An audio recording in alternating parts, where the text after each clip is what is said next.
Good morning guys, it's my Monday morning guys. And wala akong makitang luluto. Wala akong makitang na dapat kong lulutuin na almusal ngayong umaga. Kasi isa na lang natirang itlog. Magprito sana akong itlog. Pero isa lang natira guys, hindi kasya sa amin. Kaya wala na rin laki, walang pansit canton, wala rin hotdog, dilata, wala.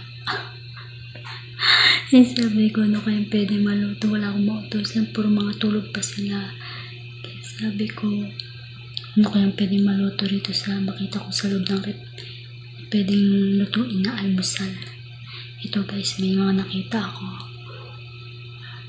Bahala na kung paano gagawin kong luto yan. Basta makaluto lang ng almusal guys. Para makalmusal na ako. Guys, may isa pang itlog na natira. Tapos may repolyo tayo. Pero hindi ko siya upusin. Tapos may natira pa tayong miswa.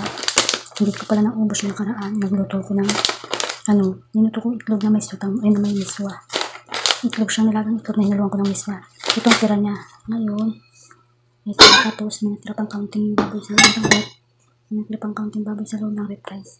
Yan. Yan ang sasawag ko. Diba? Yan ang lulutuin ko. Tama na isang itlog lang. Isang itlog na naman nakita ko sa loob ng rep guys. Kaya pwede na yan. Magluluto tayo ng almusal guys. Ewan ko lang paano guys. Nakahiwa na tayo ng sibuyas at bawang. Tapos, yung repolyo, kaunti lang kinuha ko. Itong repolyo, hiniwa ko lang siya ng manipis. Slice ko lang guys ng manipis. Yan. Mag-start na ako magluto. Tingnan natin kung naman yung result. Yan guys, nilagay ko na rin yung pork na nilagay ko ng manipis. Tatakpan lang natin guys para antayin natin lumambot yan guys. Tapos tatakpan lang natin. Antayin natin ito lumambot guys. Timplahan natin. Nilagay ko na rin yung miswa.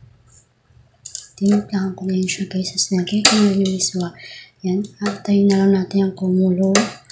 Tapos ilalagay ko yung repolyo. Yan. Antayin ko na lang siya kumulo guys. May timpla na yan guys.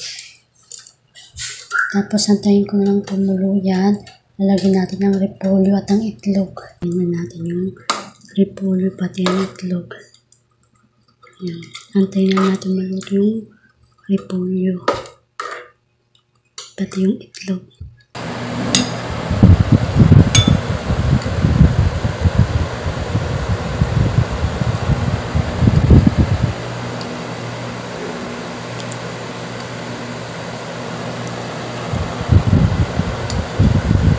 And guys, tapos na ako. Thanks for watching. Thanks for watching guys.